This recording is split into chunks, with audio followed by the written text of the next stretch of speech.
आप देख रहे हैं केडी न्यूज़।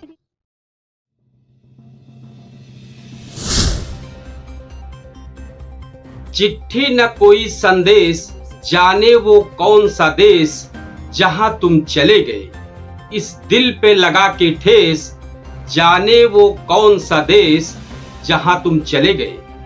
इस गीत को सुदर्शन फाकिर ने लिखा है, जबकि संगीत जगजीत सिंह ने देकर इस गाने को अमर कर दिया। आज पूरा देश हुए विमान हादसे पर रो रहा है। अब दिल दहलाने वाली हुई इस विमान त्रासदी से जिम्मेदारों को सबक लेना ही होगा और जवाब भी देना होगा। सरकार को सुनिश्चित करना होगा कि इन प्रश्नों का समय पर सही उत्तर मिले।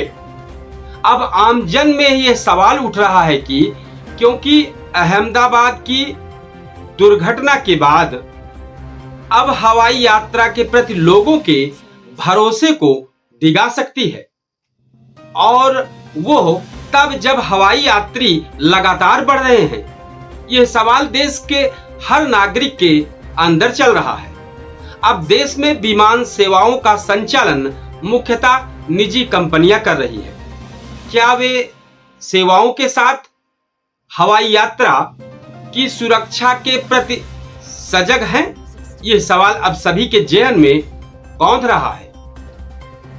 अहमदाबाद में एयर इंडिया के लंदन जा रहे विमान का एक आवासीय क्षेत्र में गिरना और लगभग सभी यात्रियों समेत चालक दल के सदस्यों की मौत हो जाना एक बहुत ही भयावह, दिल दहला देने वाली घटना है और हवाई यात्रा की सुरक्षा को लेकर गंभीर सवालात खड़े कर रहे हैं। इसे दुर्भाग्य की पराकाष्ठा ही कहेंगे कि यह अभागा विमान उड़ान भरते ही मेडिकल कॉलेज के जिस हॉस्टल पर गिरा, वहां भी छात्रों समेत कई लोग मारे गए।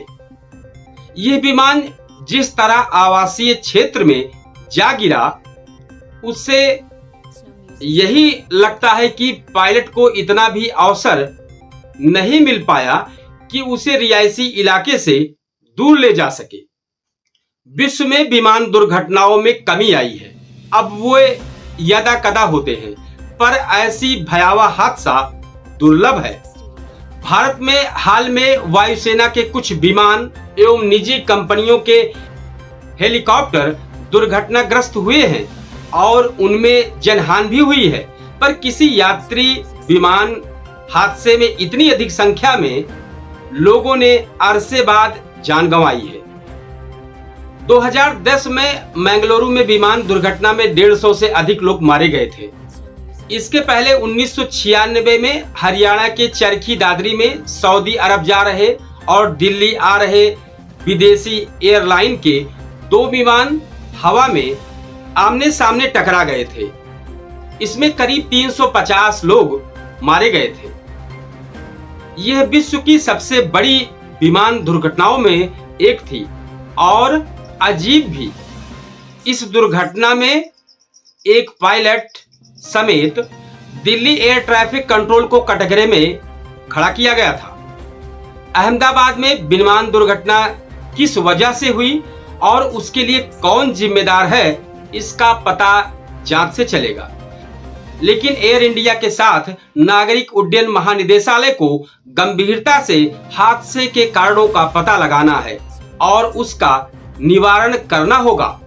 इसलिए अब और भी सवाल उठ खड़े हुए हैं, क्योंकि हवाई यात्रा की सुरक्षा को लेकर प्रश्न अब उठते ही रहेंगे। सरकार को सुनिश्चित करना होगा कि इन प्रश्नों का समय पर सही उत्तर मिले, क्योंकि अहमदाबाद की दुर्घटना ऐसे समय हवाई यात्रा के प्रति लोगों के भरोसे को डिगा सकती है, जब हवाई यात्री लगातार बढ़ रहे हैं। विमान सेवाओं का संचालन मुख्यतः निजी कंपनियां कर रही हैं। क्या वे सुविधाओं के साथ हवाई यात्रा की सुरक्षा के प्रति सजग नहीं है? ये सवाल आ रहा है। अब एक बार को सुविधाओं में कमी की अनदेखी की जा सकती है, पर हवाई यात्रा की सुरक्षा से तो कोई समझौता हो ही नहीं सकता। माना गया था कि टाटा के हाथ आने के बाद सुविधाओं एवं सुरक्षा के मामले में एयर इंडिया की हालत सुधरेगी, और विमानों का संचालन सुगमता से होगा, पर अहमदाबाद की दुर्घटना यह कह रही है कि शायद ऐसा नहीं हो सका। राष्ट्रीय त्रासदी जैसे इस दुर्घटना पर विमान निर्माता कंपनी बोइंग से भी कुछ सवाल पूछने होंगे। हम इस तरह की तमाम खबरें आप तक पहुंचाते रहें। आप हमारे चैनल को सब्सक्राइब करें। हमारी इस खबर पर कमेंट बॉक्स में अपनी राय जरूर दें। जय हिंद। आप देख रहे हैं केडी न्यूज।